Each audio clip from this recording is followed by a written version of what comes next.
Welcome to WRTR Real Talk Radio. The views and opinions expressed in this podcast are those of the hosts and guests. And do not necessarily reflect the views of any affiliated organizations or institutions.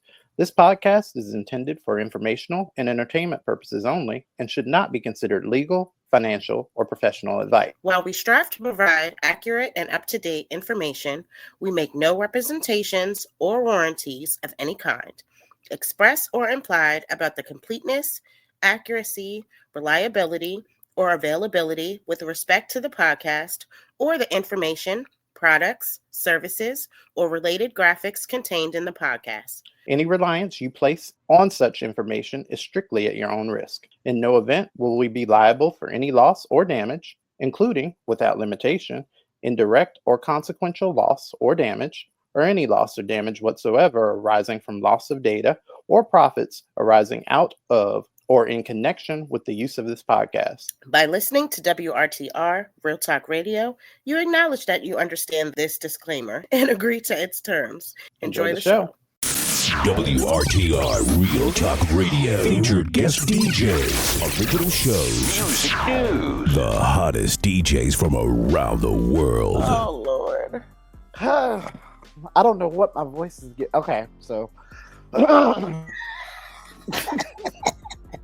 gotta put this on mute. Oh my God, my voice. Hell, you do the intro, damn it. Welcome back to another week of WRTR Real Talk Radio. My name is Miss Lyric Bravado. And I can get it together. Woo!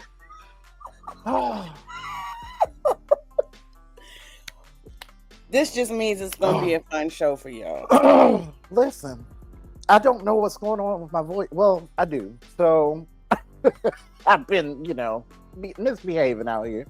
And yeah, I don't know. You got to stay away from people's mouths. Nah, I'm just playing. And other body parts. I mean, some things are necessary. Let's start with the letter. Okay. But I can't read. Okay, it says, "Dear Marcus and Miss Lyric, I hope you all are doing good, and this message finds you both in great spirits. I'm kind of a new listener to your podcast, and I truly appreciate the engaging discussions and insightful perspectives you share with us each week.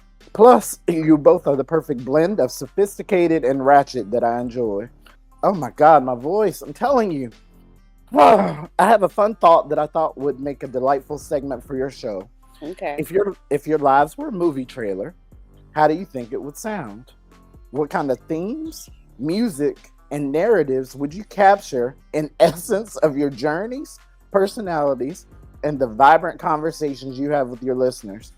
I can only imagine the creativity and humor you both would bring this playful exercise. It would be fascinating to hear you envision your movie trailers and what key moments or messages would shine through. Thank you for considering my suggestion. I look forward to hearing you guys' thoughts and continuing to enjoy your wonderful podcast. Love, Taylor. Taylor didn't say where she was from. Ooh. Your turn, because I ain't got nothing. I probably sound like a damn movie theater voice at this point, but... You see what movies mine would be? Yeah, what would it sound like? What would your trailer give? What music, first off? I don't know what music it would be, because it would be a whole lot of. Okay. It would be a mix of different things depending on what stage my life was at the time. Okay. Like, it could give Michael Myers. It could give What's Love Got to Do with It. No. It could give a whole bunch of poetic justice. It could give a lot of stuff. It just depends. Right now. Right. I don't know what my life is giving right now. Maybe like Dream Girls or some shit like that. I don't know. Okay. With a mix of Cadillac records. I had a nice neo soul background music in your life right now. Okay. What do you think? Yeah. All right, so to explain it, what would it be? Our show follows Lyric, or Miss Lyric Bravado, a fill in the blank. I'm stuck on this one. This is something like I just can't say like off the bat. I gotta like really think about some shit. You know what I'm saying? It sounds like an easy question, but it really is not. It is. It really is not. For me, at least. Well, I mean, I'm kind of in a transitional period anyway, so I'm like in that 40s over, this like 40s single vibe, which is new to me because I haven't been single in my 40s. It's a lot more mature. My options are a lot less because now it's kids and shit that be hitting me up, like like people in their 20s and stuff, and they be like, what's up? Oh, I'm 18, and I'm like, So this is how you got there, Shannon Sharp, huh? The YNs is reaching out to you. Yeah, and it's so weird. It's so weird. I be, and I'm like, okay, I'm doing like this plus or minus 5 years thing, so I guess mine would be a little bit more up-tempo music, kind of like city vibes, or maybe a poetry undertone. I don't know, some shit. But it's like one of those things where I'm open to new connections, making new connections, and as I go, picking up friends and shit along the way, just doing that shit. So movie trailer, I don't know. I could say that I don't know. See, I told you. It's something you got to sit there and think about. Like, maybe Taylor, by the end of this show, we'll have an answer. But for right now, I can't just answer straight up. Yeah, plus my voice is, I'm struggling. Okay. Mellow. What's your mood giving? My mood is giving celebration. By the way, thanks for your question, Taylor. By the way, we'll get there. Thank you. I'm sorry. My mood is giving celebration. My mood is giving. What are we celebrating? My birthday. Oh, of course, but I'm saying I thought you were doing something else. My birthday is coming around the corner, real quick, what real are fast, you doing? in a hurry. I really don't have any big plans like talking about. I will be going out of town the week, Wednesday through Saturday. No, I ain't doing shit. Good. I'm not going to no rehearsals this week. I'm taking some time. Why? I think that is my birthday gift to myself because I'm always on go. I'm always there making sure that I'm available for everybody. Right. And I need to take some time for me. Like, I haven't been out of town since I don't know when. I think my grandmother's funeral was the last time I went like out of town. I love this self-care era that Black folks are taking right now. Yeah. Like, there's so many more, like even on my For You pages now, I see so much more influential, so much more self-care, and so much more Black people just taking care of themselves. I love it. Oh yeah, I'm about to be out of here. I love the DMV, but sometimes you need some new scenery. Uh-oh. So you can come back and adjust and, do what you got to do. But I got to take this time. Yeah. And I'm going to have me some fun. Period. That's right. Okay. Shit, like I said, I'm on demon time. So I've been, making connections and just having fun, honestly. Yeah. Because, I mean, why? I'm not old. Well, I'm old, but I'm not old. No, you're not old. It is what it is. All right. Who you want to be like when you grow up this week? Oh, I'm so glad you asked. Let me get to my notes, please. Sure. Let's see. Hey. All right. On with you. When I grow up, I want to be like Shamari King. Okay. Who is that? Who is it? Let me tell you who he is. He's from Texas, and he's a visionary behind BU Social, which is a dynamic Black-owned app that lets you do everything you love on IG, but more.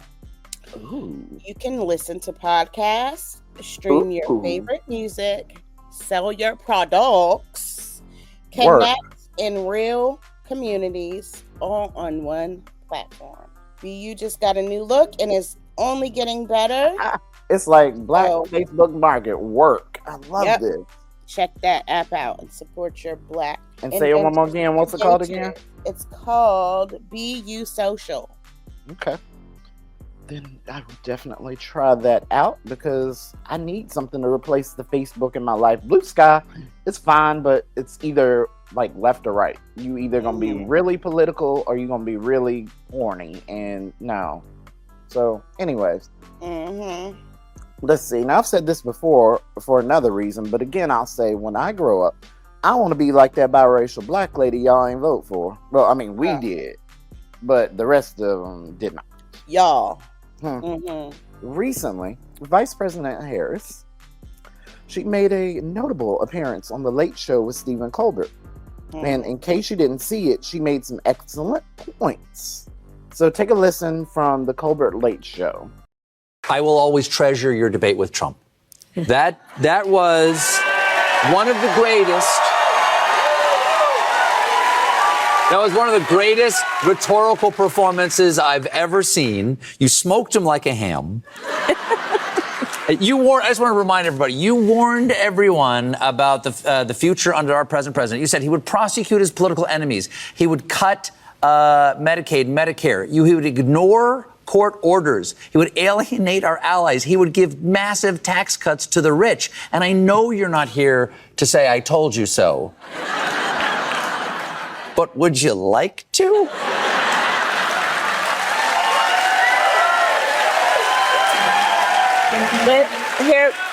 But let me just say this.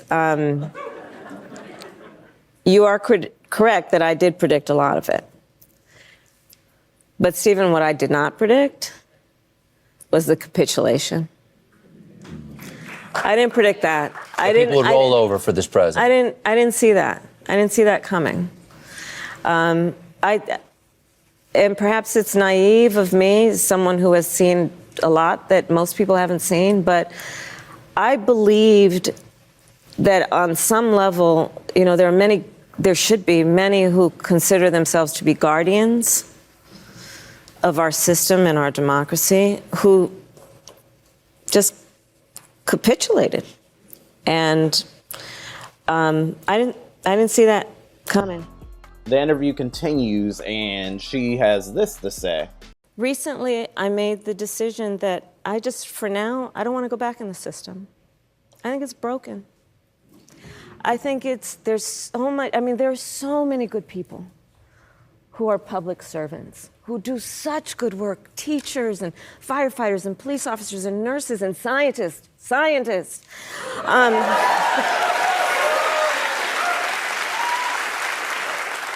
And so it's not about them, but,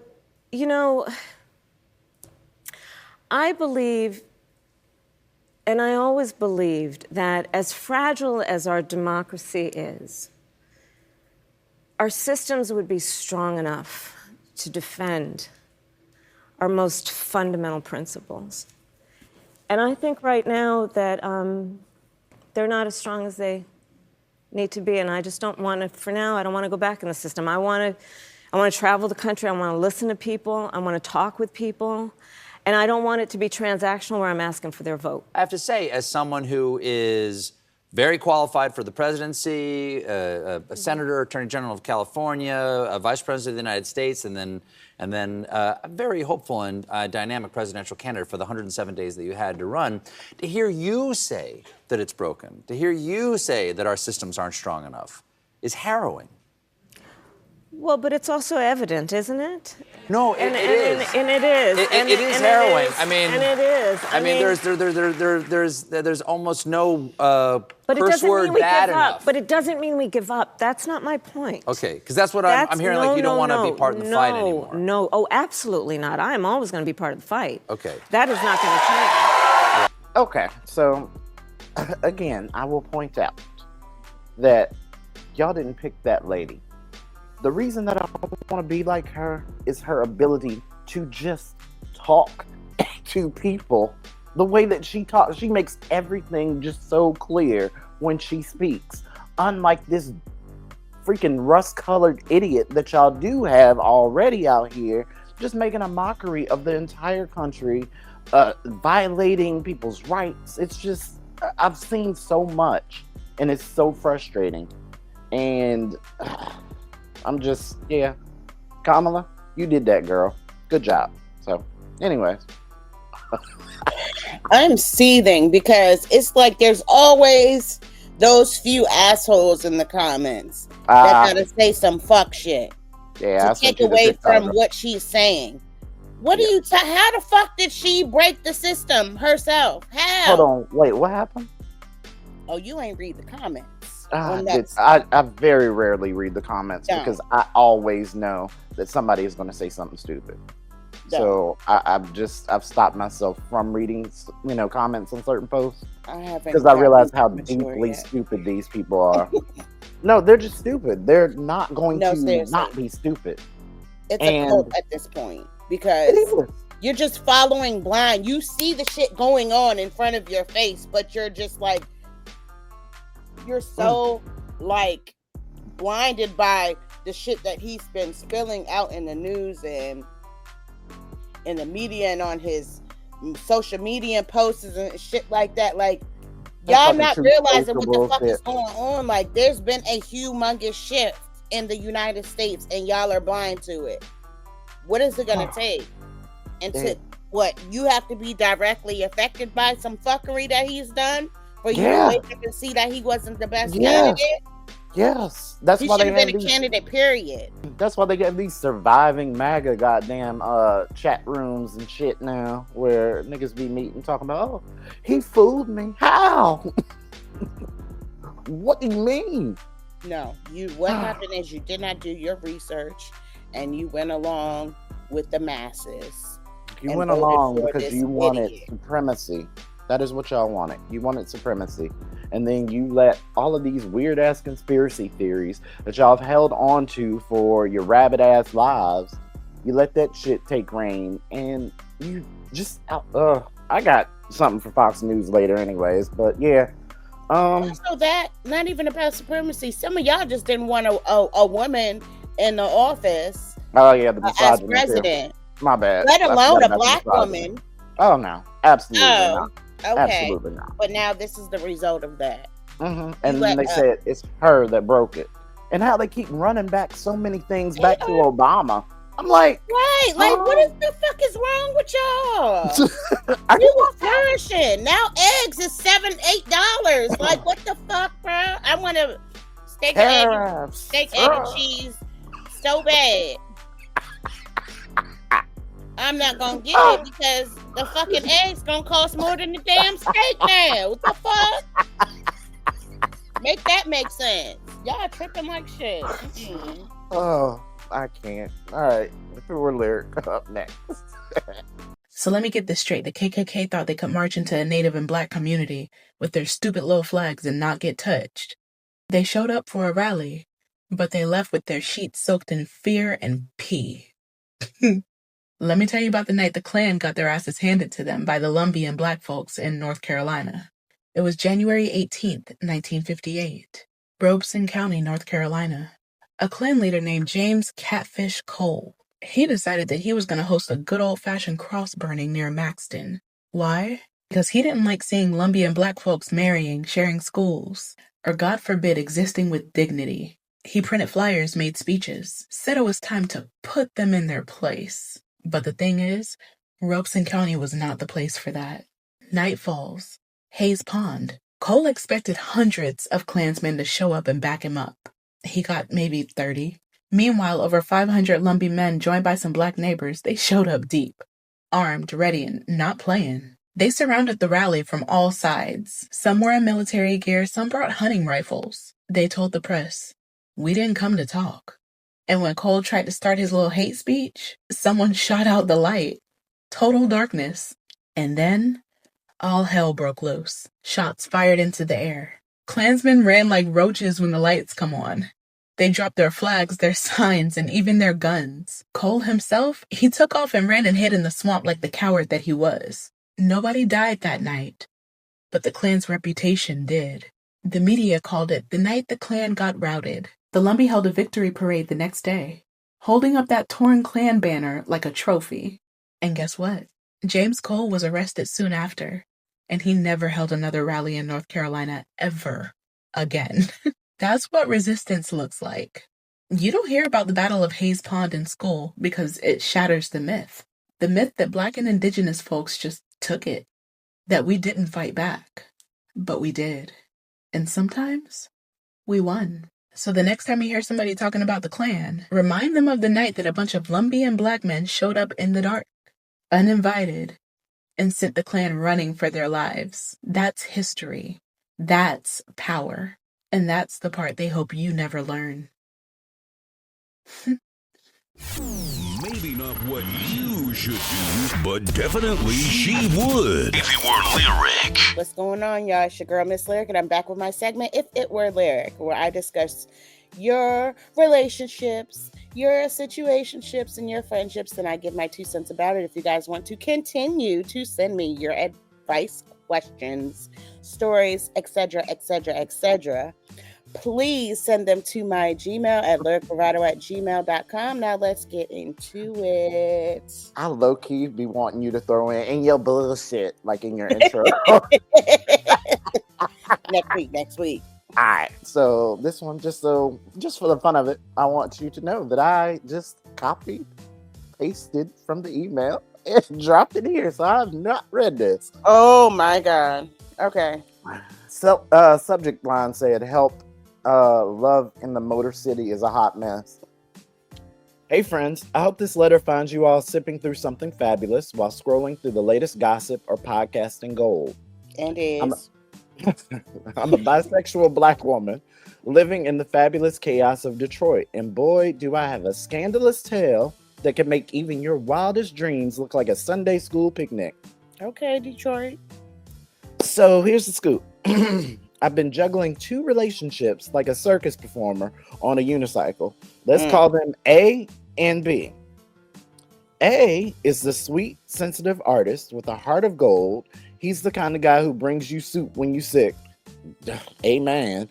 And knows the name of all your plants. Oh my God, soup. I can get soup on the break. Okay, anyways, I'm sorry.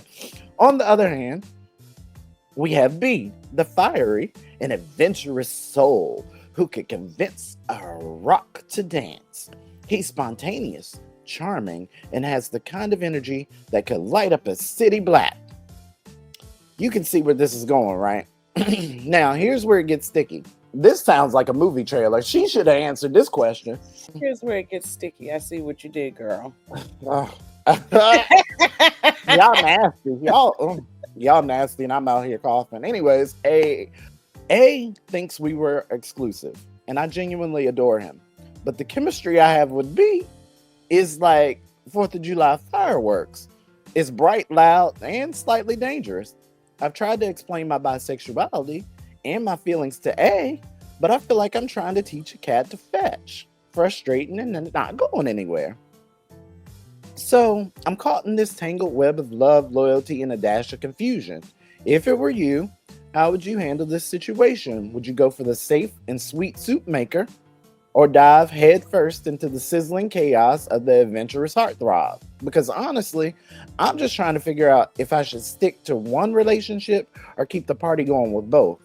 Looking forward to, I'm sure, your humorous advice. Sincerely, Confused in the D. And now, girl, in the D. Girl. Work. Now, girl. Girl on the D's. There is nothing wrong with dating multiple people, if you're honest.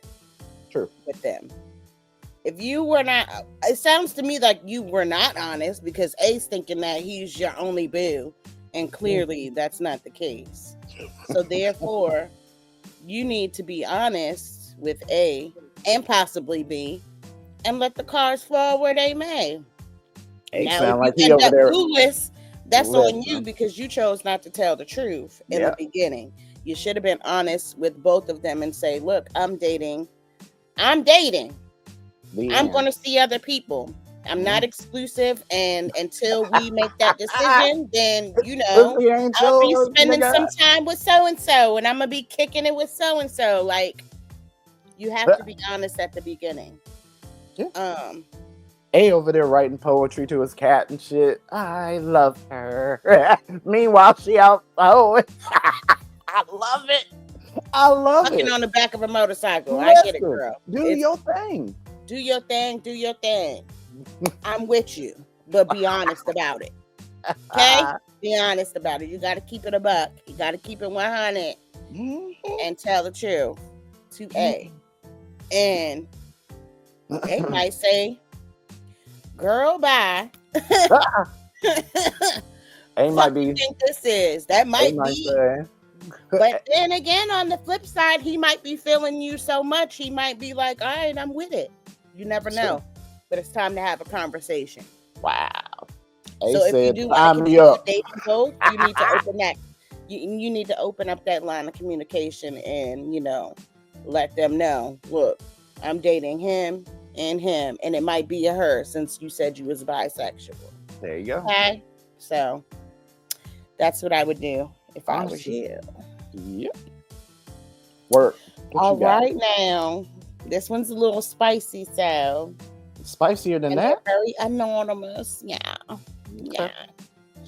Okay, this one says, "Dear Lyric, hey girl, I know you can help me because I've heard you help so many other people on this podcast. So please give me your best advice. I have to remain anonymous because, girl, I don't want him to find out that I'm sitting here writing into you." So I love how we give them voices because we can hear them in our head. So, girl, we gonna keep it cute for now. But anyways, I lied to my man about his dick size. What do you mean? I've been with my man for a few months. I mean, we both sitting here. We both know what's going on. We both know you're not giving the way you think you giving. Like, why are you writing us, girl? Just say that shit. God damn. I'm sorry, this ain't my segment, but damn. I've been with my boyfriend for a couple of months now. He's actually one of the sweetest guys I've been with. He plans surprises. He cooks for me. He massages my feet when I get back from work. Oh, a teeny sweetie. Just a walk-in green flag. I feel safe and cared for with him. It's been real cool, especially compared to some of the guys I've been with before. Some of them have been some trifling ass niggas. I've had my fair share of experience. Amen. Well into double digits as far as dick size. It's never been an issue with our sex life. I could tell he was curious, maybe a little intimidated, but I've always told him it didn't matter. But recently, we were having pillow chat after sex, and he asked me how he compares down there compared to the other guys that I slept with. Wait a minute. Men ask that. Stop. Hold on. Men really ask that? Sometimes. I've been asked. Are you serious? Ask that. Yeah. Okay. Straight men be all over the place. My God. He could. Y'all niggas is struggling out here. Y'all out here worried about whose dick size is bigger. I laughed it off and tried to dodge it with a joke, but he kept on pressing me. I told him it didn't matter because I'm with him, but he kept pressing me and he wanted to know. So I said fine and started thinking. He insisted that he wanted full honesty, that he wanted us to be 100% transparent, and I promised I'd be honest. Eventually, I told him he's a bit above average, and he thanked me for telling him. The thing is, it was a lie. It was a lie. It was a lie. This is what it says. Y'all funny as shit. I couldn't bring myself to tell him the truth because, as far as I remember, he's the smallest I've ever been with. Actually. Not by a little, I mean by a whole lot. Wait, I don't remember every single hookup perfectly, but I'm pretty damn sure he's. I feel like I would just leave. I feel like if that happened, I feel like I'd be like, I gotta go. But let's be clear, I don't give a shit. I'm perfectly happy with him. like I said, he takes real good care of me in other ways. And I'll take a sweet, attentive man over a large dick any day. Still, I just couldn't get it out. I didn't want to humiliate him, and it's been gnawing at me because I promised the truth and I straight up lied to his face. Now I feel conflicted. Do I tell him the truth, or do I take this to my grave and just enjoy my man, my man, my man? I mean, I've already, ruined your letter by doing this. So, I mean, you know where I stand. Are you serious? What? Girl, I want to say shit.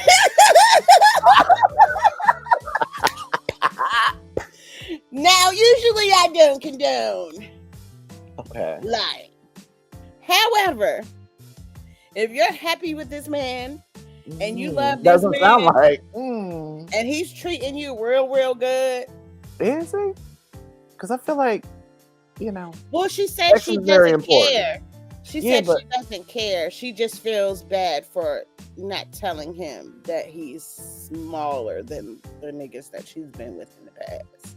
Okay, so it sounds like the real point is that you lied about his size, but not the satisfaction that you're receiving. So It sounds like you're satisfied. She said she's good with the satisfaction, so don't tell him shit. Let that man feel like he's the king dingaling in your life and carry on.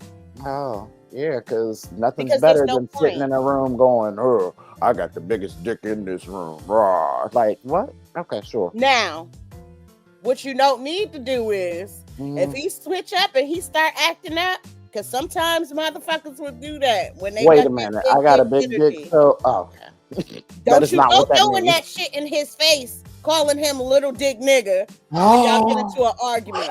Because I know how women do sometimes.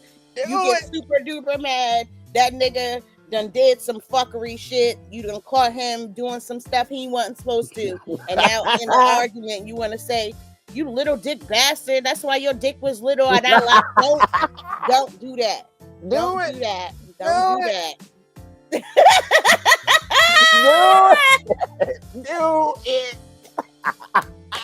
Save that one, girl. Save that one. Put that one in your purse and pop it out like me. Like when he starts fucking up, pop it out like me. She'd be like, you little dick bitch spray. Like, just take him down. Take him down. Shit on these niggas.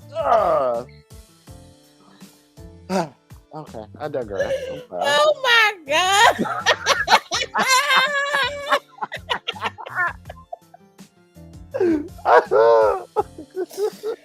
Oh my gosh. Girl, don't do that. Don't listen to Marcus. Listen to me, girl. You have to call the police because that man gonna be enraged and he gonna try to put his hands on you. Girl, don't do it. I said do it and get the mace. Because he coming after you after that. You gonna have to run. Like, prepare to run, but keep that one in the back. Like, on your way out the door to perhaps a safer environment, use that shit and be like, all right, I'm out.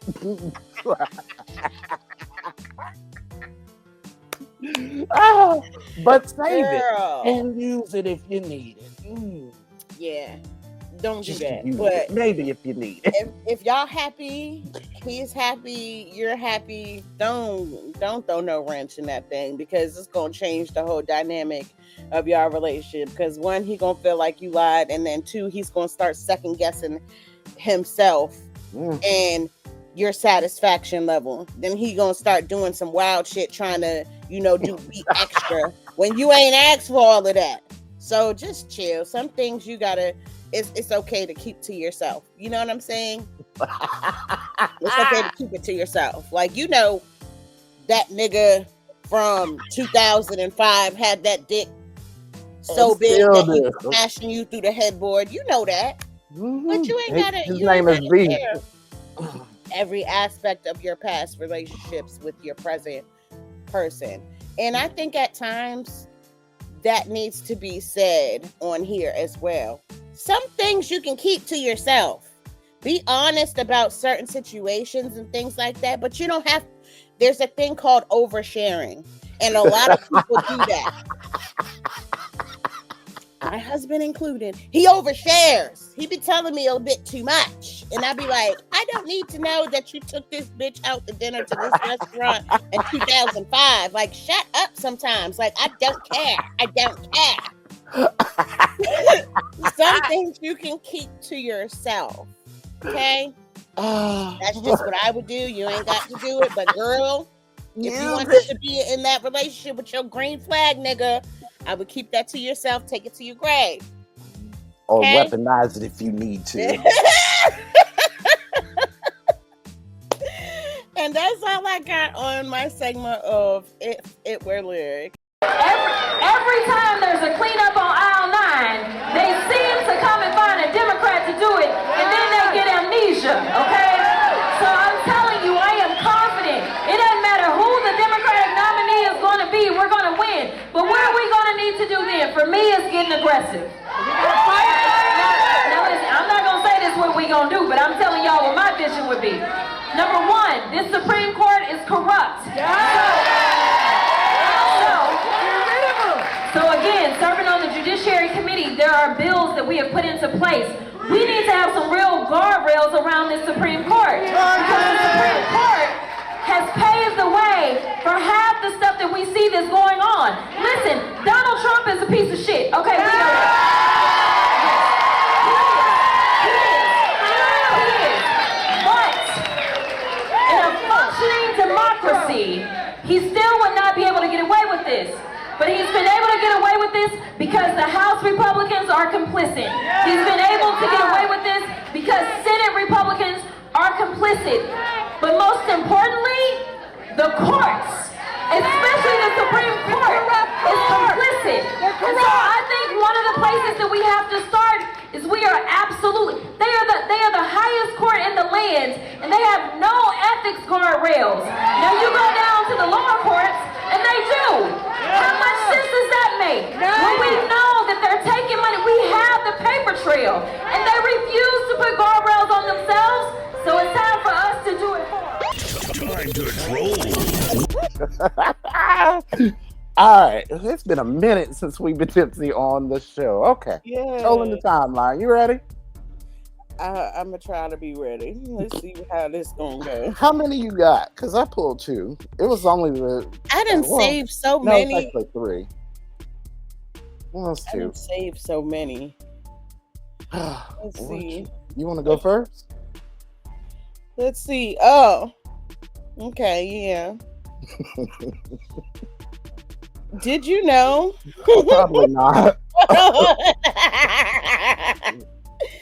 Did you know there was a restaurant called Trump Burger?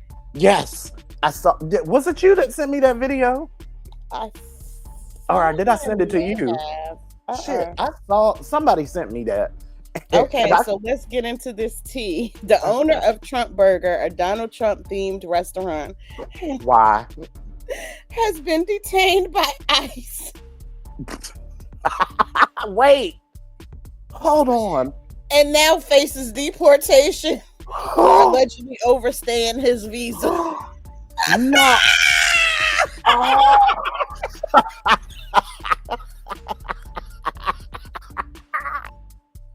Good, fuck you. Cause why? And wait, what nationality was this person? Okay, I gotta get this out. Let me calm down. All right. Roland Biani, the 28-year-old owner of the Trump-themed restaurant chain Trump Burger in Texas, was arrested by ICE in May 2025 for overstaying his U.S. visa, which expired in early 2024. Authorities allege he tried to stay in the country through a fraudulent marriage, which immigration officials later deemed invalid. He has denied most of the claims, but now faces deportation proceedings with the court hearing scheduled for November 18th, 2025.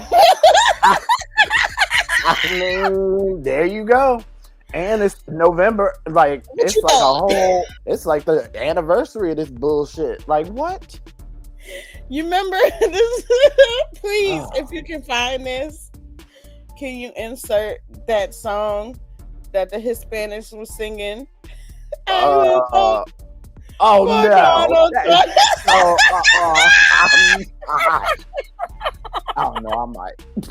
Oh my God, I will vote. Arriba! I will vote for Donald Trump. Oh my God, I will vote. I will vote for Donald Trump. The people go out to vote, no fear no more. Vote for Trump. Let's go. Vote for Trump. If you wanna keep America great, vote for Trump. Let's do it. I vote for Trump. Oh my God, I will vote. I will vote. Because No, but- each time y'all motherfuckers get deported that voted for him, that's the song that plays in my head. Okay, I Listen, just want because- y'all to know that. And I'm not like it's no like I'm not being racist or anything, but it's just the fact that so many had the audacity to vote for this nigga. You did this. You did, and hold on, and you gonna use his name, his racist name, to then sell burgers to people Mm-hmm.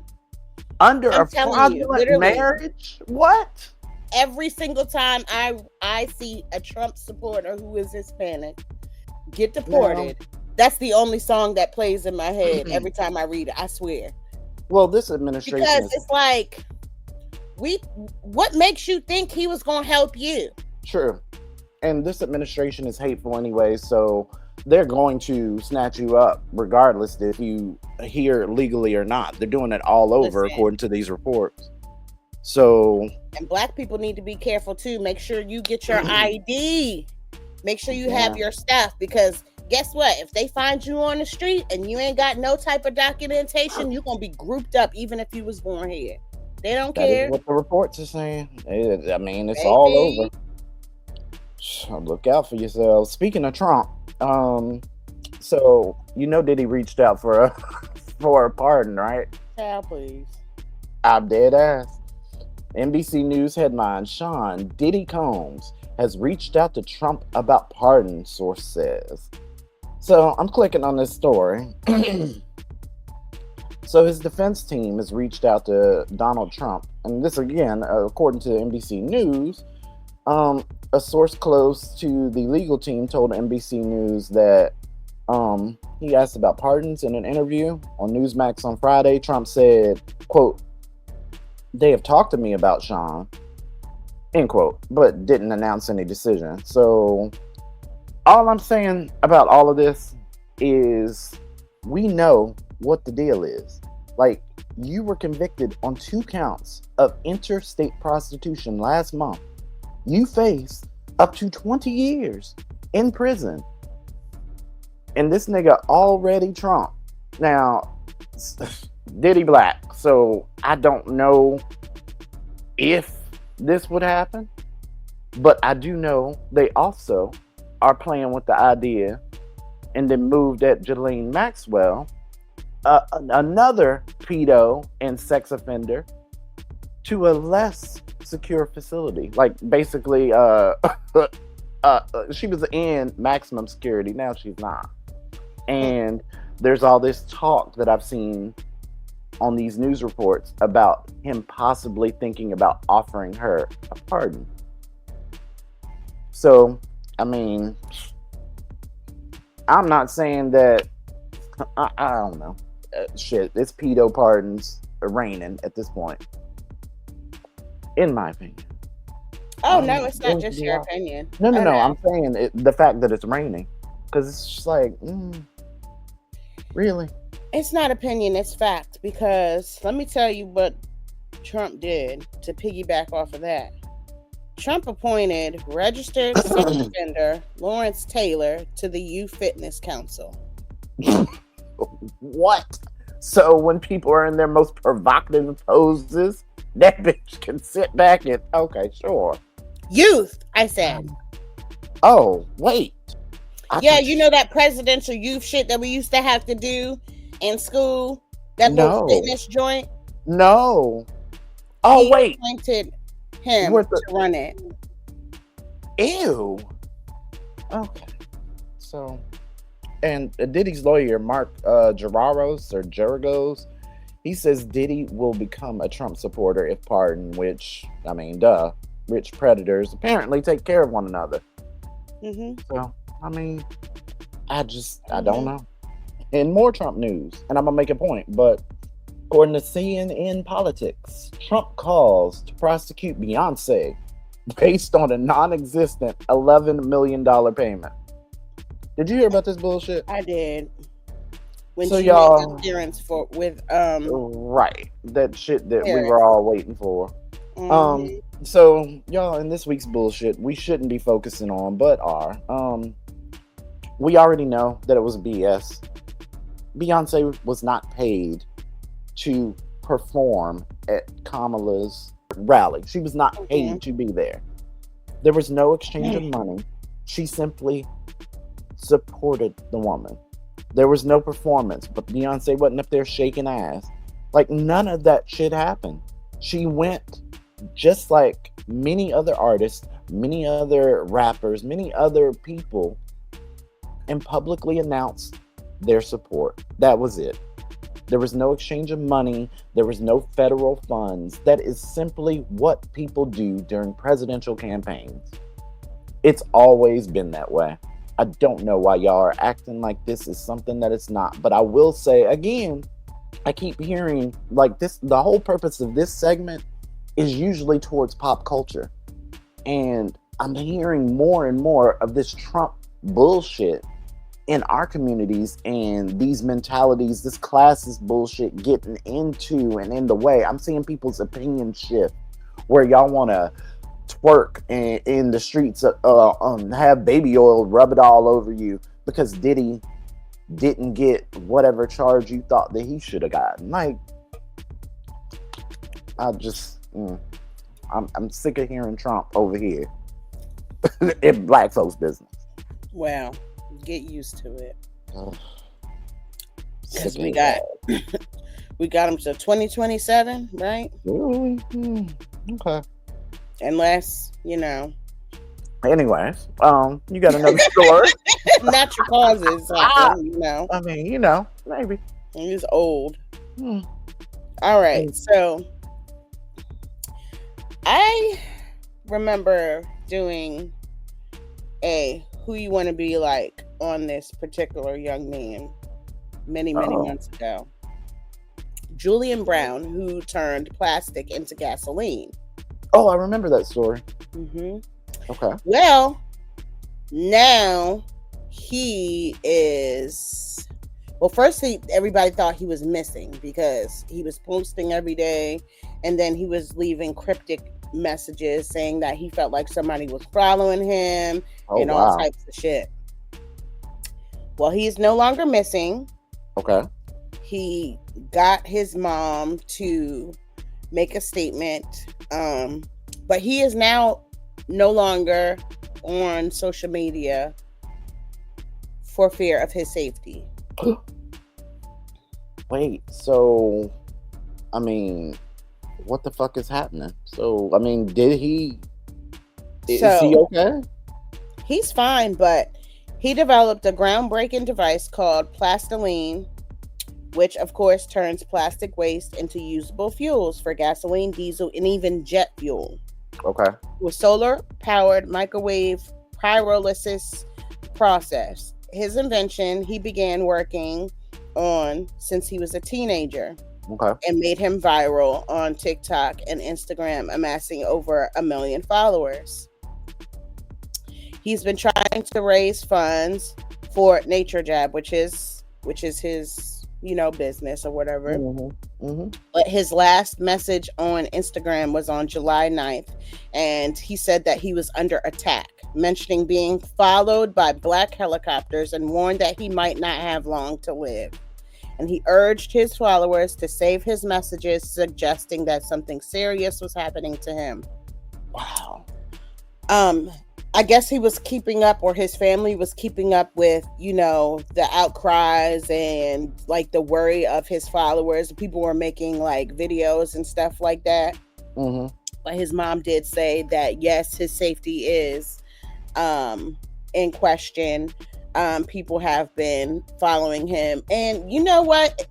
We got to stop saying conspiracy theories, because how many times have we noticed that a Black inventor or somebody comes up with something that America could really use and that would change everything, like Dr. Sebi. Oh, wow. Things mysteriously happen to them. Right. Let's talk about it. It's almost as if we're being held. I mean, sometimes, and again, I don't like traveling too far down the woo-woo trail, but some of it makes you say, I mean, just like this. You see that? Matter of fact, this may actually change what I was going to cuss Fox News out for, but go ahead. No, go ahead. And that's with everything. That goes over to even people who want to speak out over the powers that be, like the people in the entertainment business. Nobody speaks about the girl who was pregnant by Jay-Z and then all of a sudden she's missing. Nobody speaks about... we'll talk about it. We'll talk about it. She was a model, gorgeous. He was messing with her while he was married to Beyonce, and now nobody knows where she is at. Nobody can Where find did you get this story from? This has been a thing. From I'll send it to I you. gotta look this shit up. Yeah, because I gotta see what the source is, because a lot of this shit is propaganda.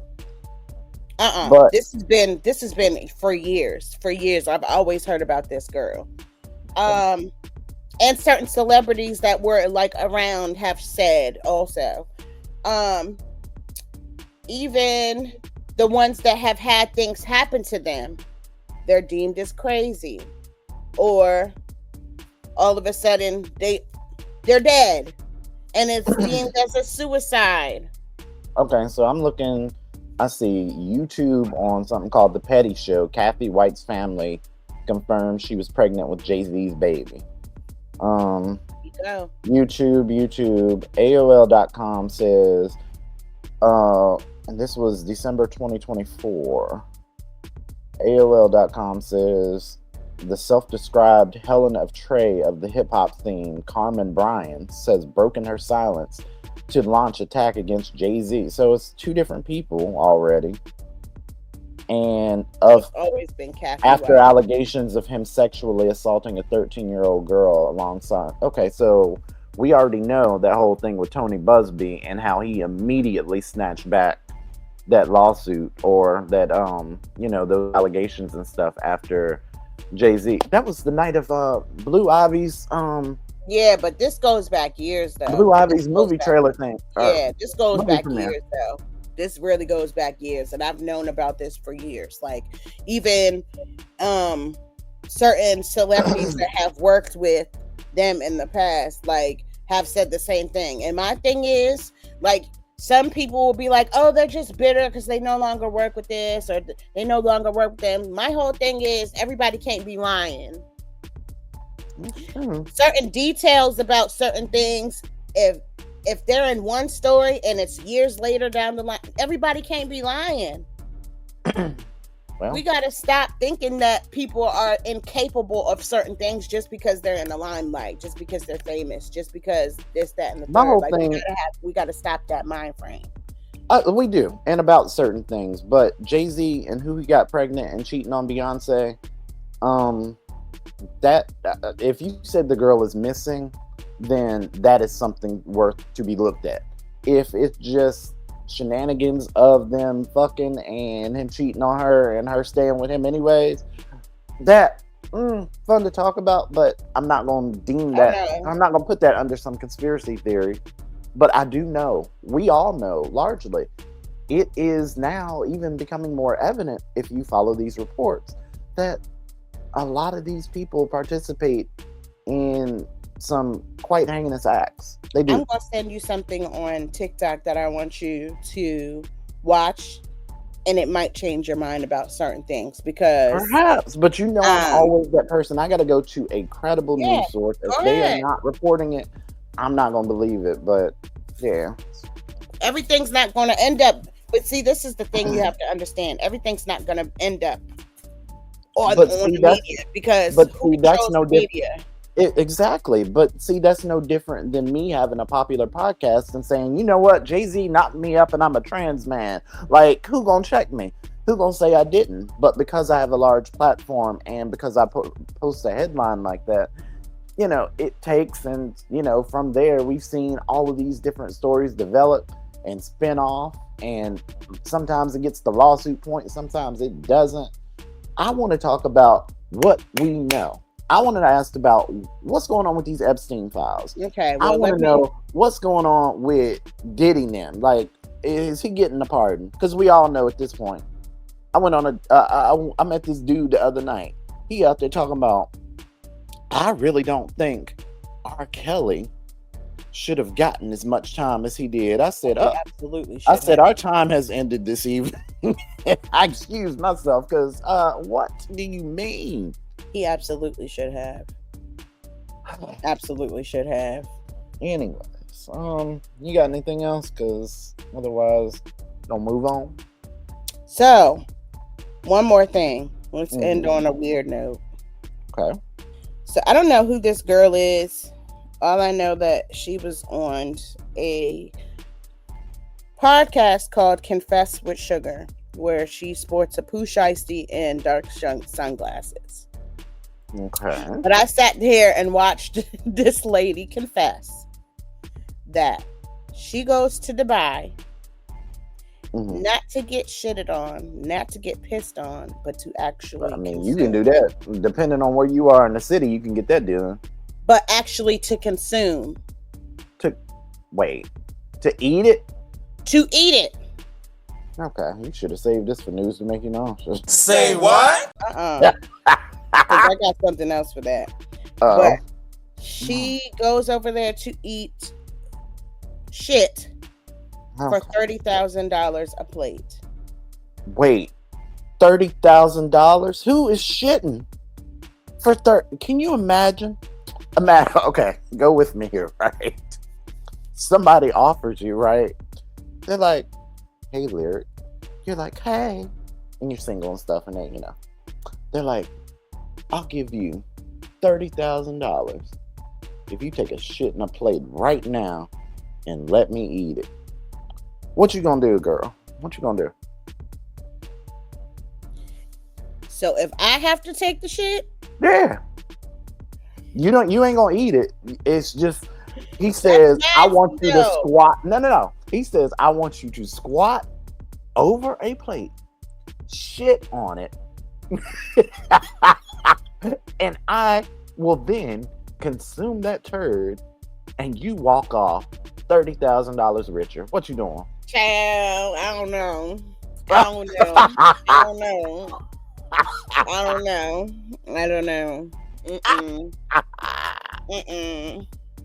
Cause I mean that you're still tied. You're still tied to.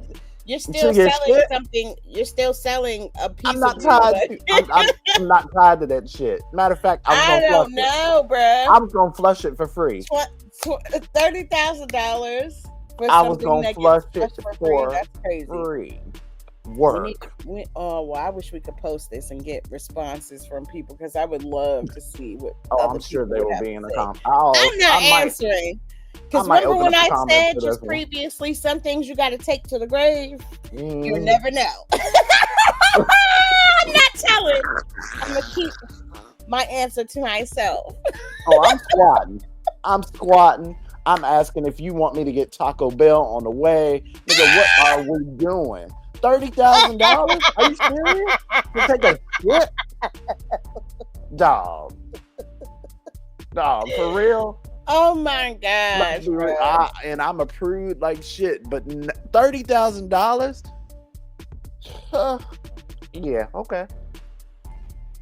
I'm down for the cause. Let's make it happen. Up next, unseasoned behavior. We'll be right back.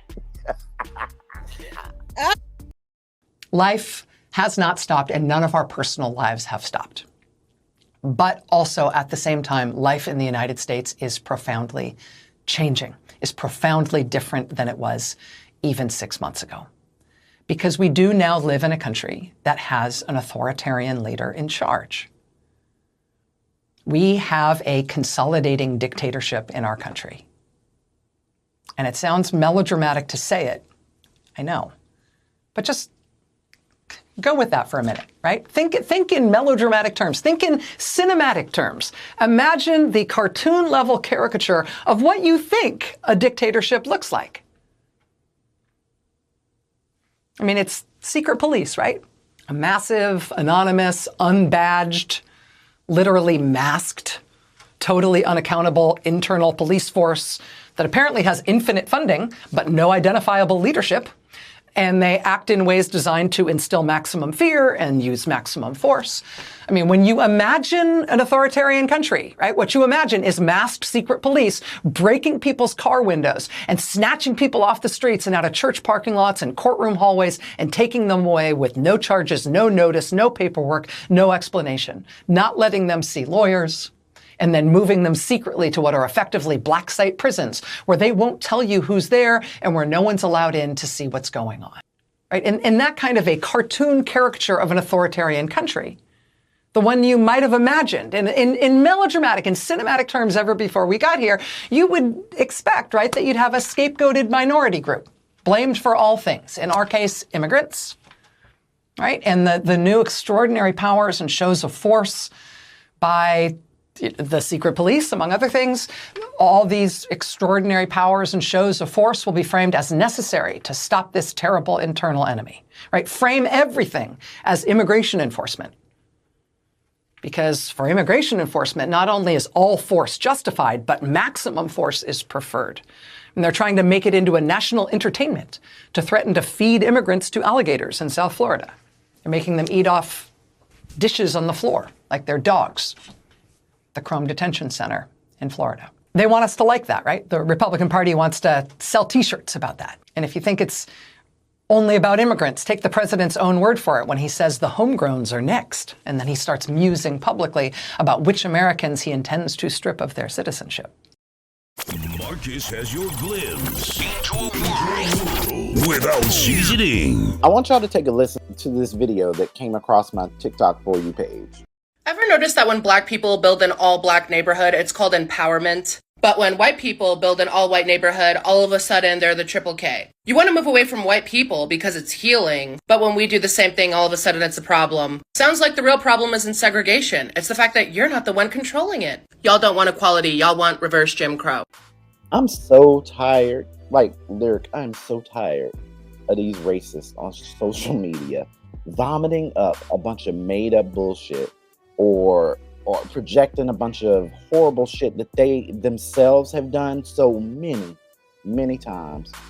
You know what? You want to know what a quintessential example of systemic racism, oppression, white supremacy, and perfectionism looks like? I got you. Have you heard the story about the 30-year-old maniac white racist named Scott Michael Hanna? Have you? The name doesn't sound familiar, but continue.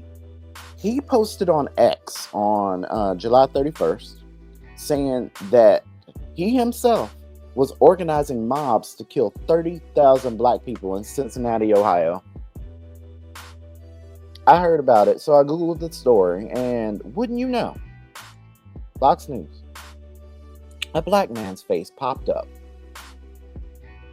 Let me say that again. A white man just threatened to slaughter 30,000 black people in Cincinnati, Ohio, and Fox News had the audacity to slap a random black man's face on the headline. But we're not talking about that.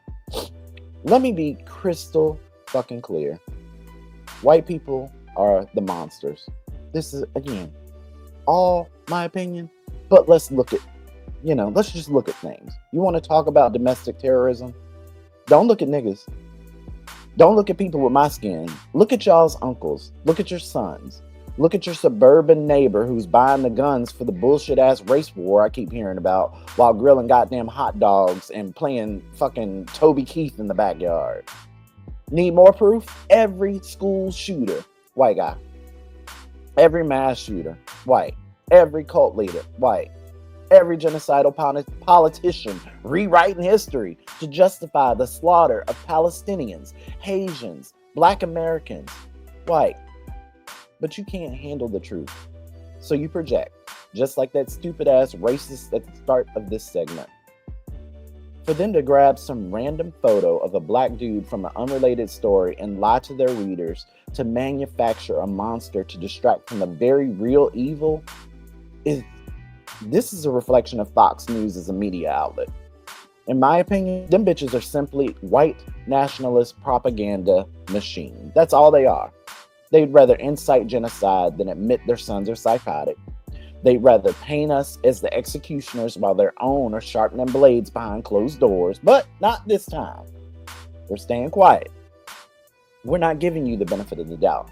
We're not letting you paint us as the monsters while your people are out here threatening mass slaughter like it's just another goddamn Sunday sermon. You created the monsters. You fed the monsters. And then them bitches are starting to turn on you. And now y'all don't even want, I don't even want y'all looking in our direction because you did not. We voted for the biracial lady that told y'all all this fuck shit was going to happen. It's time for you to look in the mirror. And while you're at it, get off your high horses. You bitches y'all didn't free anybody. We earned our right to life, liberty, the pursuit of happiness in this goddamn country. And then when you deny the children's children of former slaves, that being us, the generational wealth that we deserve, by reneging on the promise that you made to black people to give them reparations for over 400 years of slavery, we didn't break. We kept moving forward, but because you're a bunch of fucking monstrous, hateful animals that refuse to leave people alone, we still had to fight for your fucking ass. We still had to fight for civility. Do you get that, you stupid bitch? At the top of this video, did you know that the Civil Rights Act was simply that? An act. It was an act that forced you hateful hoes to be civil because you couldn't do that. You couldn't do it. You needed the goddamn government to tell you to act like human beings. You needed legislation to stop you from burning crosses, lynching teenagers, bombing churches full of black girls. You bitches even needed law to force you to sit next to us at a goddamn diner without spitting in our food. And even then, y'all still couldn't handle it. You redlined our schools, you poured acid into our swimming pools, you bullied our children, you poisoned our water, you all erased our history. You criminalized our existence. You killed our leaders. You infiltrated our movements. You used all forms of media like Fox to engage in psychological warfare against us. You didn't fucking stop. You flooded our streets with drugs, cops, tanks, violence. And now, after all of that, you still have the white ass nerve to point and try to make us the threat. This is your reflection. This is your monster, and you don't get to run from it by posting a black man's face over your people. We are not the villains. We are the goddamn miracle. We are the soul of this piece of shit rock, and you bitches literally cannot exist without us. Someone to hate, somebody to blame, somebody to demonize. This shit needs to stop. And I'm done. Wi-Fi's up next. Clock it. I've been dying to dig into this. I've been asking myself for years why Trump's followers can't see reality. So I did my research, and I'm going to share it with you. Let's talk about the psychology behind the Trump cult, because that's what it is. It's not a normal political movement anymore. It's a cult of personality. And if we want to fight it, we have to understand it. So let's break it down. First, Trump doesn't offer policies. He offers identity. He's not popular because of what he does, but because of what he represents. To many of his followers, he's the walking, talking middle finger to a system they believe has failed them. They see him as their guy, not because he's honest, Not because he helps them, but because he talks like them, rages like them, and punches the people they've been told to blame for everything. In psychology, there's a term for this: identity fusion. It's when your personal identity becomes fused with your group or leader. That's why criticism of Trump feels like a personal attack to his supporters. It's not just he's being criticized, it's I'm being criticized. Second, he offers revenge, not solutions. He doesn't promise to fix healthcare or raise wages or protect your rights. He promises to go after them. Whether it's immigrants, the press, Black activists, LGBTQ people, liberals, college students, elites, anyone outside the tribe. That's classic authoritarianism. Give people a sense of law. Tell them who stole it, then promise to make them pay. And to some people, that rage, that promise of vengeance, is more emotionally satisfying than actual policy. It doesn't fix their problems, but it feels like power. Third, people crave order, and Trump promises strength. When institutions fail, when you don't trust the media, the courts, elections, schools, you start to look for a savior, someone who says, only I can fix it. That's why Trump acts like a strong man. He creates the crisis, then sells himself as the only one tough enough to stop it. He's done that over and over and over again. He's not leading a movement. He's leading a dependency. Fourth, his followers are trapped in an information bubble. They don't just believe lies, they live inside them. Fox News, MAGA influencers, far-right churches, Trump's own app, Truth Social, it's a closed-loop ecosystem that tells them every day, the elites hate you, the media lies, only Trump tells the truth. This is called epistemic closure, when you no longer accept any outside information. It's cult logic. If Trump says it, it's true. If the world says otherwise, the world is lying. And then fifth, shame is too powerful, so they double down, just like Trump does. Some Trump supporters know deep down they've been conned. They've seen the cruelty, the corruption, the chaos, but they've already invested years of their identity into defending him. To walk away now would mean confronting shame, losing their community, admitting they were wrong. And that's terrifying to them. So instead, they dig in deeper. And finally, and this one matters, Trump makes them feel seen. He tells them, they're not after me, they're after you. I'm just in the way. That line, it's emotional manipulation, but it works. Because for millions of people who feel ignored, dismissed, mocked by elites, Trump says, you matter. You're not crazy, they are. He gives them belonging. And in a country where loneliness is rising and inequality is everywhere, belonging is everything. So when people ask, why do people love him? Why would they follow him off a cliff? It's not just politics, it's psychology, it's identity, and it's fear. This is deliberate. Trump didn't create the cult. He just saw the cracks in our society and he weaponized them. But here's the thing. Not everyone in that cult is unreachable. Some are too far gone, but others are on the edge, quiet, doubting, hurting. We don't get them back with facts.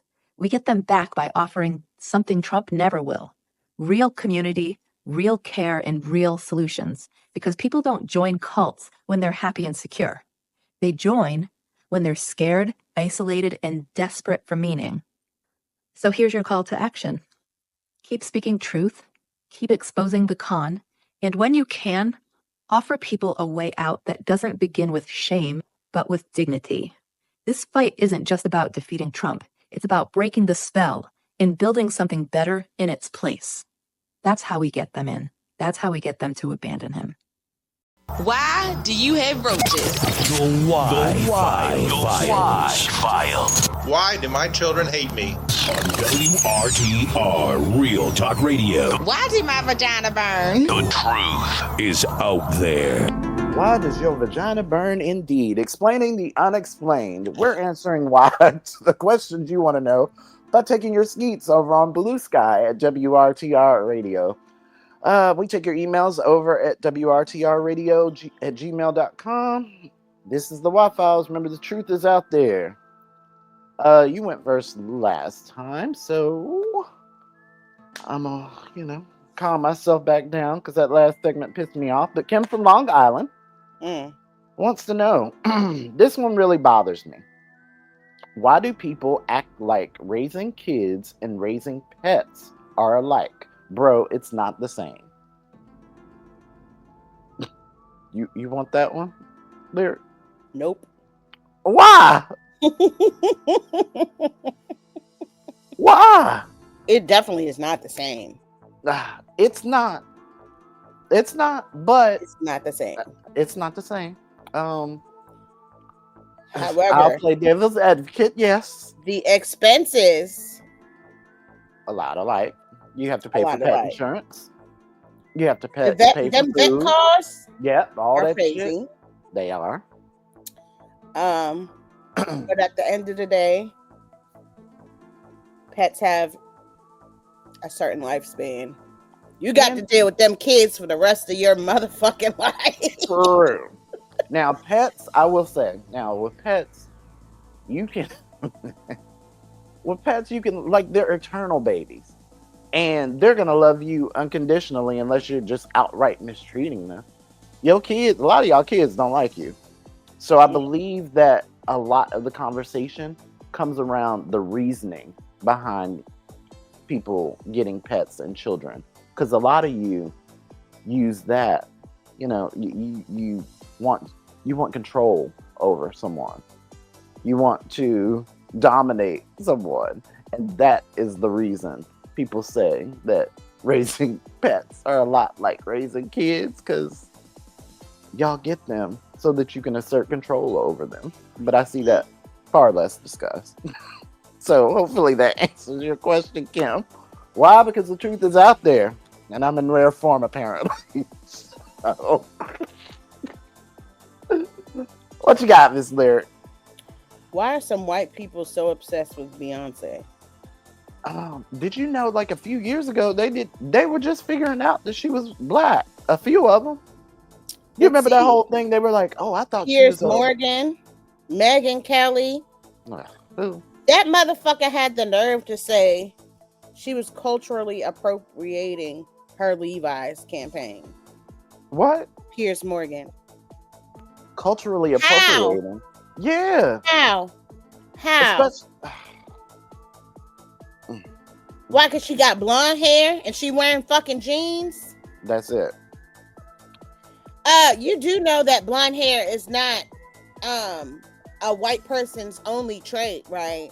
Well, I think they're talking about, with Beyonce, at least I've seen the discussion go into the lens of where, since she came up with the country album, that she's trying to appropriate their culture. People, right? No, they don't know that. That's the thing. They don't know that. They're very, very stupid. They do know that. Stupid. They do know that. They're in such a denial. I think we're giving them a little too much. No, they do know that. Just like they do know that they had to suppress and still do. They do know that. Oh, Let's stop confusing that denial and ignorance. Because they do know a lot of shit. Oh, no, I'm not talking about the people in charge. When I say they, I'm talking about more so the people that they then tell this shit to, that won't read a book and literally get everything they need to know from the mouths of people that wasn't there and don't know also. Baby, Google is free for everybody. It is. And Google they still won't use it. They won't. No excuse. If you can look up to see who somebody's baby father is, you can look up to see who invented what. Let's be clear. They ain't gonna do that. And they really don't care who's baby father, because hell, at this point, never mind. Because I was about to make a very dark joke and it doesn't need to be. Got anything else? Why? Why? Because y'all need to mind y'all fucking Caucasian business and leave us to our black business. And the truth is fucking out there. Because what? That wraps it up for this week's Why Files. Always answering why for you on the socials. Did you want to do news to make you nauseous next, or do you want to do watch this with me? It's a new segment I've been trying to mess with. Let's do watch this with me, because I've been dying to see what you sent me, and I haven't been able to watch it. All right, watch this with me. Up next, since I don't have no intro for it, y'all gonna have to deal with me. Just make you nauseous music. We'll be right back. That's so ghetto. We have some news right now. Democratic governors are on the attack against Donald Trump and Republicans this morning, with Governor J.B. Pritzker calling out Donald Trump for being, quote, a cheater. He said that Donald Trump cheats at golf, cheats at his wife, and is trying to cheat the American people out of their vote. Meanwhile, Governor Kathy Hochul from New York is calling what Texas Republicans are doing a, quote, legal insurrection. It really seems as though the rhetoric coming from the Democratic side has changed in the past several weeks around this redistricting effort, because what they believe is that what Texas Republicans are doing is not just unconstitutional, but is wrong, given the fact that it is a mid-decade redistricting attempt merely to restrict an individual's ability to vote and give Republicans more seats in the House of Representatives. So expect more rhetoric to increase. And based on what I'm hearing, it looks as though Illinois, New York, California, these are the states that are going to be redistricted next if Texas Republicans go through with it on their end. So spread the word so more people know.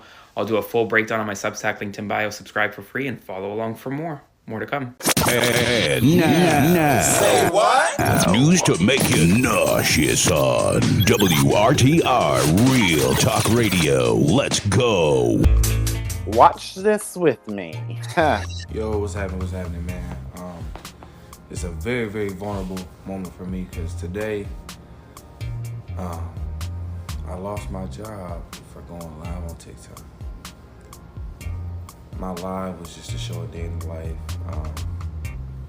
as a manager. I went live while I was doing payroll. I went another live when I was doing scheduling. It's in a corner. And one of my staff members, I guess, screenshotted or something and went to my regional and was like, Mark's going live at work. She said, asked me about the live, asked me what I'm doing. She came in today and was like, were you going live at work? I was like, oh yeah. I go live when I'm sitting at my desk. I just pretty much prop the phone off in the corner. You can't really hear any sound. It's just more or less me working on music while Pandora plays if I'm at my desk. So why would you do that? And I said, well, I do music and stuff on my TikTok, and one of my friends encouraged that I show day in life and just kind of do things like that. I said, but I didn't think I violated any policies. She said, yeah. She's like, yeah, you can't be on your phone at work, on social media, you can't be live. I said, okay, well, I apologize, I won't do that no more. I was just more or less just trying to show my supporters what it was and just kind of give them an idea of what I was doing and just kind of being just being transparent in my life, just like I'm trying to do right now. And she was like, Mark, well, unfortunately, you just told me that you're going live on the clock to get paid through another entity, and unfortunately, that's a violation of our policy. We don't feel like you've been in it. It looks like your focus is somewhere else. Mind you, I just redid our policy today. I just did all of our SOPs for our new training process, just rebuilt the binder, just did a month's worth of schedules. I just did everything I need to do. All my stuff is caught up, by the way. I'm not behind on anything in regards to my work and anything I got going on. I was like, well, I just was doing, during my productive hours. I didn't think this would, contribute negatively towards what we got going on. She was like, unfortunately, it's out of my hands. I said, have you seen my lives? She's like, no. I said, well, can I show you what the live is? I said, I can't give you an idea to maybe lighten the load in regards to what happened. So she was like, yeah, so she wanted to look at it. She was like, oh. Well, that's besides the point. Mark, regardless if you didn't put the information in there or anything, you can Google your name and know where you work. You can Google you and find out where you are. This is why we encourage people to be private on social media, because people can see what you doing, what you got going on, and because of what you're doing and where you're doing it at, it can negatively impact the business. And in my mind, I'm thinking like, I don't know where the negativity can happen behind promoting being productive at work. So I'm like, okay, well, no problem. I was like, where do we go from here? I said, I can stay off. She was like, unfortunately, we gonna let you go. No warning, no write-ups, just let me go. Man, it broke my heart because I really was trying my best to focus on culture, work on bringing people together, trying to find that balance. I had never worked in animal health before, so my learning curve was a little wider than usual, so I don't want to give no excuses or act like I was perfect, but I really was trying. I was doing my best. I actually went to work today at 6 a.m. just to make sure I'm prepared for our meeting today. I went in early just to take care of whatever we need to be taken care of, just to kind of say I was having a good day. I was having one. And, you know, it really, like I said, broke my heart, man. And then when I got home, my heart was broken even more. I talked to my brother about it. And he was like, man, it's because you're supposed to be doing this social media stuff. You're supposed to be putting out this music. You're supposed to be singing. You're supposed to be doing it for, you know, you're supposed to be doing it for a living. You're not supposed to be going to work, not just clocking in nowhere. And I go out and look at my backyard and I see like a whole family of deer. I was like, man, there's deer in my backyard. He said, that's a sign. It's a sign of life after. I'm like, man, I'm not trying to hear that, man. I'm trying to figure this thing out called life. If you know anything about me, I just flipped my car a month ago.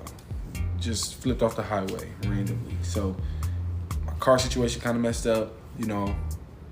Got this big house, just me now. Income stopping for a little bit. And then, you know, I sat down on my couch and I was really emotional. And I was like, you know, bro said to be on this live and post more. So I was sitting on the couch and I was like, man, God had put a song on my heart that really had me in tears. So I'm really not crying because of the job. I wasn't emotional because of the job. I was emotional because of the song God put on my heart.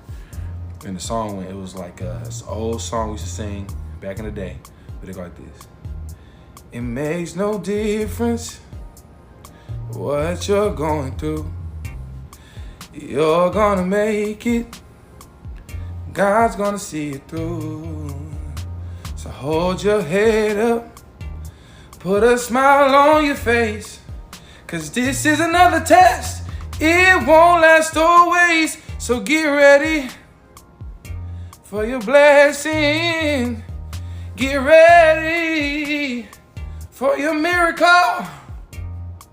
And I'm just asking God for a miracle, man, because I've been going through it. And I don't know what I'm supposed to be doing no more, man. So, hey, man, if y'all going through something, understand the troubles ain't gonna last always. Get ready for your blessing. Get ready for your miracle. Doors gonna open up for you. I'm speaking that to myself, because, man, I ain't even told my family yet. They probably gonna find out from TikTok. What you mean? Watch this with me. So, yeah, what do you think? What are your thoughts? First off, okay. I'm going to say, first off, inspirational. It was, you know, it was like one of those videos where I'm kicked down, but I'm not out. So I'm going to rise from this mistake and move forward. My walk away question, guess what I wanted you to watch and ask yourself is, do you feel sorry for him in this situation? No. Okay, so it's not just me. Because I was like, no, okay, so because first of all, maybe we're I grown. should show a little compassion. So yeah. We're grown. We're grown. We're grown. I remember a time where, before even social media was a thing, like a thing now. I remember a time when we had this little Nokia joints. You couldn't even bring that shit. You had to put it in your locker, put it in your desk, leave it at home, put it in your car. You can have your phone. So you at this big age, why motherfuckers gotta tell you that it's not okay for you to be recording while you're at work? You're at work to work. Well, the listeners can't see. TikTok, the listeners can't see what he looks like. So I mean, he looked like a brother that was like in his 30s, late 30s, early 40s. I mean, you know, he looked like he was old enough to know better. You think? Of course. Okay, so yeah. Of course.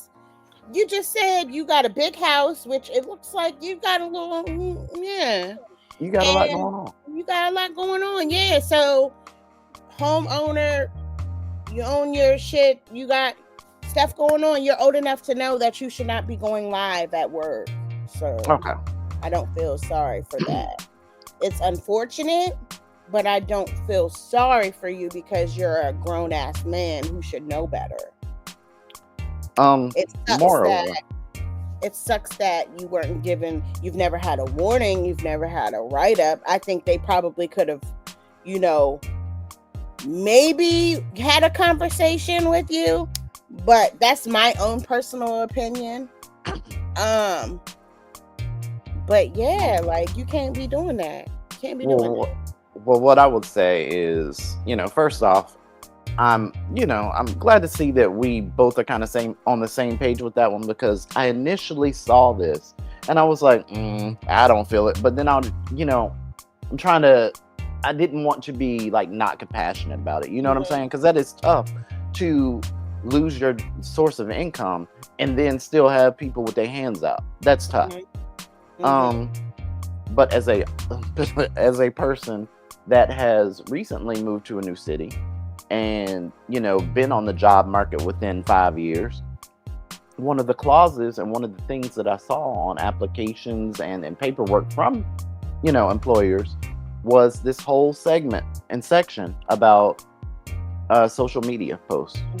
How you're not allowed to be on social media, how you're not allowed to post on social media while you're there, because you're on their clock. So if you're generating an income online at the same time that you are generating an income with them, what's the term for that? Moonlighting? Is that it? Shit. But either way, it's a thing of where you're generating two forms of income. And while it may be cool to, for some employers to be that UPS influencer, because I saw a lot of that bullshit. I saw a lot of that while I was at UPS, and drivers were getting fired by going live on, TikTok and Instagram and Facebook, but they would always put up this disclaimer: I'm at work, or I'm sorry, I'm on my break or something. I saw people doing that, and they were still firing people because you're still in their uniform. You have their logoed stuff, and that's the stuff that people don't want. When people act up on social media, just like I told y'all about old boy that was at my job and did he was this was last year's podcast, but he basically said a whole bunch of racist shit. It was a white man. He said a whole bunch of racist shit online about Freddie Gray, and someone screenshot it and sent it to our bosses because he was wearing a company logoed shirt. So this is the thing, like, even though you may be that person that's in your business suit and you in a corner office, ain't got nothing on your computer screen, it's so much more than, like, they put that in the job application. You can't do it. You can't. And I don't feel sorry for you, because this was completely avoidable. Yep. By just staying the fuck off your phone. Just work. That's what I'm saying. I feel like social media is a drug and addiction for people now. It can be, because you're obsessing. Like, I remember a time where you were going out on a date, nobody was in their phone. True. This is one of my pet peeves. I've seen that shit too. This is one of my huge pet peeves. Can't stay off their phone. Going out, especially he does it too. I can't stand it.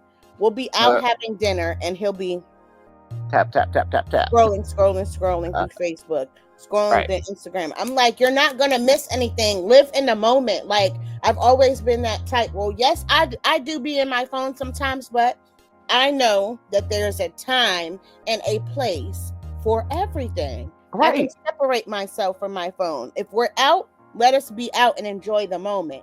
Every time that I come to DC, we sit down, we put our phones down, and we talk face to face. But I mean, we do this weekly. But still, it's about the engaging conversations. A lot of y'all lack conversation skills. That same one that I was telling you about with the R. Kelly person, he was sitting there saying shit like, oh, well, I don't like sinners. And I was like, okay, so what didn't you like about it? He couldn't tell me anything. He perched his lips, tilted his head, kind of frowned a little bit, was like, like, and couldn't tell me. A lot of y'all make points and can't follow up on them. You don't know why you don't like something. I know why you don't like something. Because you're basing it off what you're seeing on social media. Other people. Instead of having your own thought for yourself. There you go. And I hate that for y'all. Poison. Oh, I do. I hate that. People and maybe that's why I don't get think. along with a whole lot of people, because y'all don't have no mind for yourself. You're a damn follower. People in real tell life. you what to think, and you look no further into it. That's the point that I was making earlier. Like, I mean, I don't have any point not believing, or I don't have any, thing not believing you if you can show me a credible source. But a lot of y'all don't even draw the line there. Yep. You don't. Mm-hmm.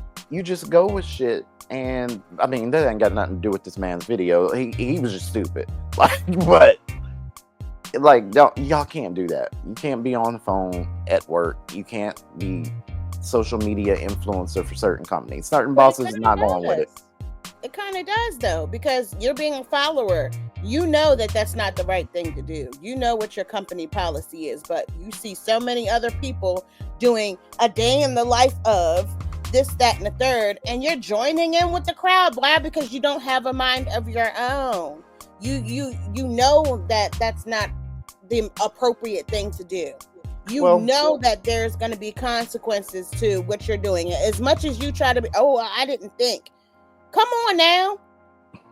If it's in y'all guidelines of your workspace, then you know you shouldn't do it.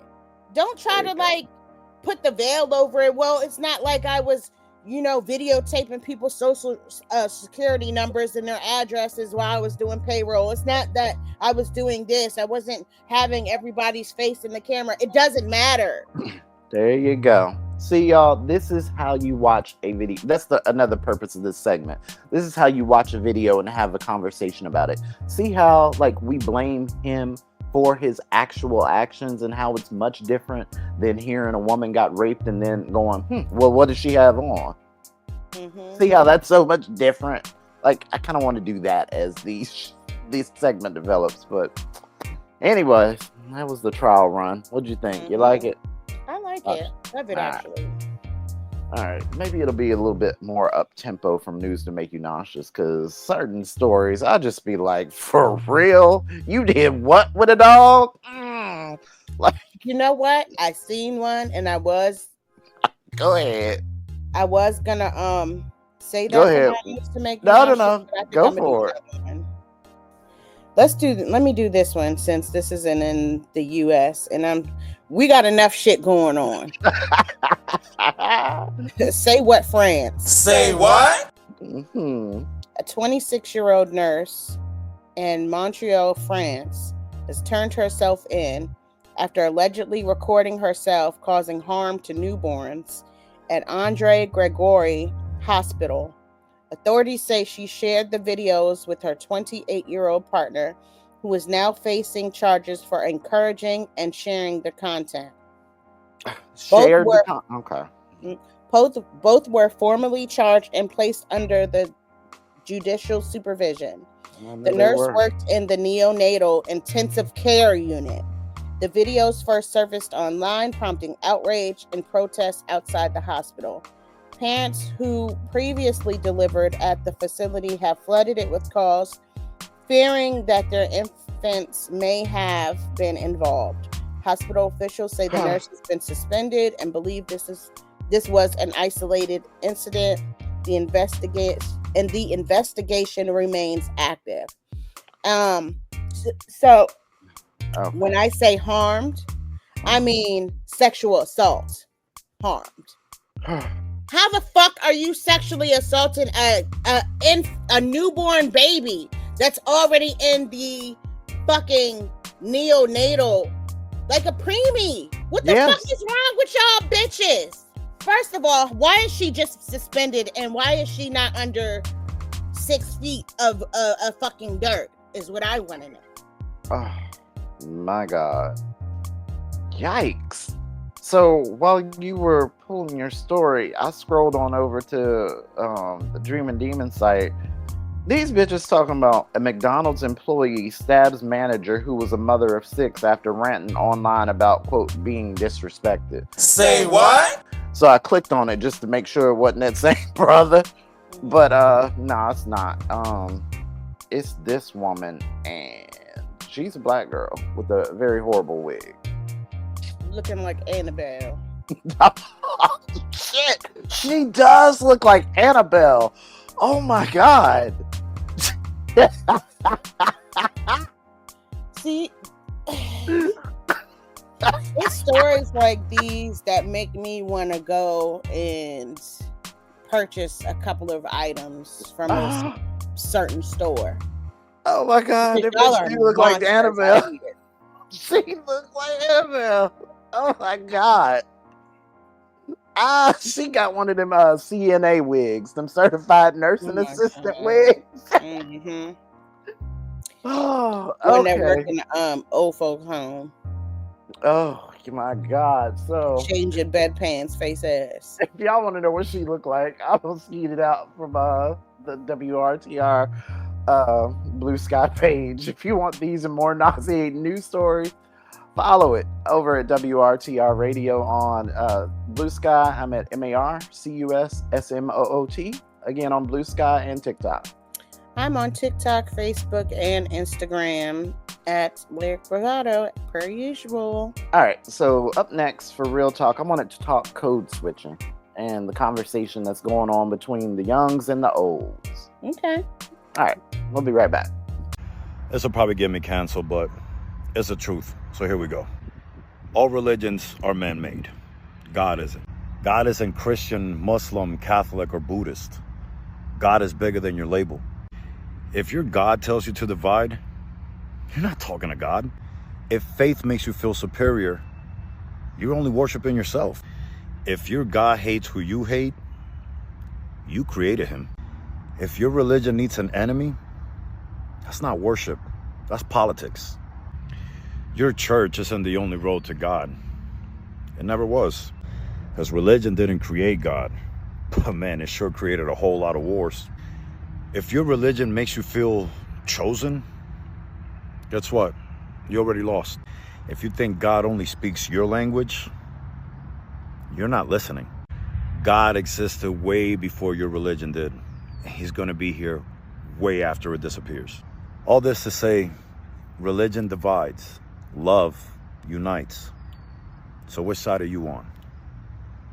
I choose spirituality over religion and over fake worship and man-made religions. Those are politics. They used to divide, create wars. If you can look at somebody else and feel superior based on your beliefs, you're not tapped in. So choose love. Choose unity. Remember, the goal is to leave everybody you come across better than you found them. And it starts with you. Do some soul searching. Namaste. Keeping it 100. It's Real Talk. On WRTR, Real Talk Radio. We keep it real. For me, code switching isn't changing my cadence and my tone. I'm never going to come off as a Valley girl. That's just not who I am. A lot of my speech patterns is AAVE, Ebonics. I'm not even going to say Ebonics is just exclusive to Black Americans, but AAVE is ours. When I'm in public spaces or when I'm at that workplace, I'm not speaking AAVE because they begin to think it's a shared experience and that they can do it too, and that's ours. Like, I'm not giving you permission to do that, and it's also offensive. Years ago, me and my sister was talking about code switching, and one of the things that she said was when she is disarmed using AAVE, basically speaking like she would to her close friends and her family members, that is a gift. Experiencing her authentically is a gift. And those people at that job who, if she croaked dead within 24 hours, they'll replace her, they don't deserve that. All they deserve is the labor out of her. That's how I feel. What I do is, it's like Beyonce. Sorry, I forgot. Y'all don't get the opportunity to hear Beyonce like I did. I grew up on Destiny's Child. I got a chance to listen to her when she was doing interviews. Even now when she speaks, she still has her same accent and her same cadence and her same tone. Beyonce has a huskier, deeper voice. She's Southern too. When she code switch, she just articulates her words, and instead of speaking like Beyonce from the stomach, she might speak like Beyonce from the throat, if that makes sense. So that's kind of what I do when I code switch.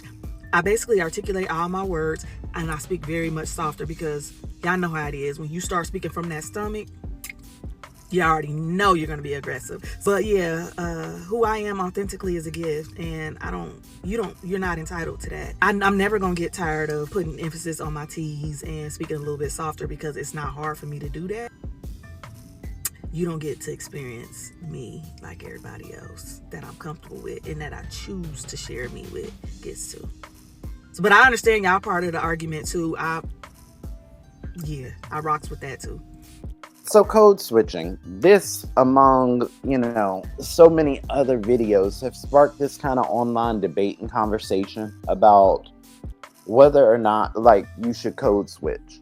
And I see a lot of perspectives like that very insightful one from the young lady that we just played, but I also have seen the ones from people a little bit closer to our age where they're like, no, you have to, I don't know, use your cheese eating voice or something when you, speak to white people or in the workplace, and oh yes, and this, that, and the third. You have to tone down who you are.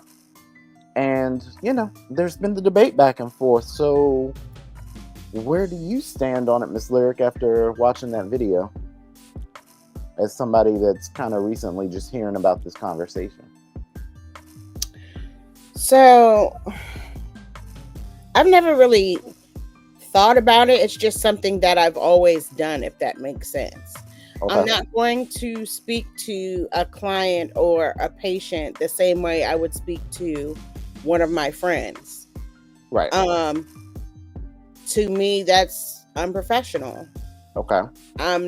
I don't really think of it too much as code switching because honestly, I don't change my voice to sound even more proper. Well, that's what they're saying.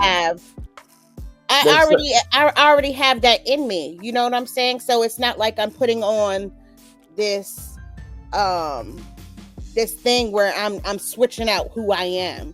Okay. I'm just not going to be talking freely to people in the workplace as I would when I'm at home chilling, relaxing with my family. I went and cursed with them. I went and used certain terminology with them because like the video that you just listened to, this is who I am at home. This ain't that. Right. We don't pay you to be who you are at home.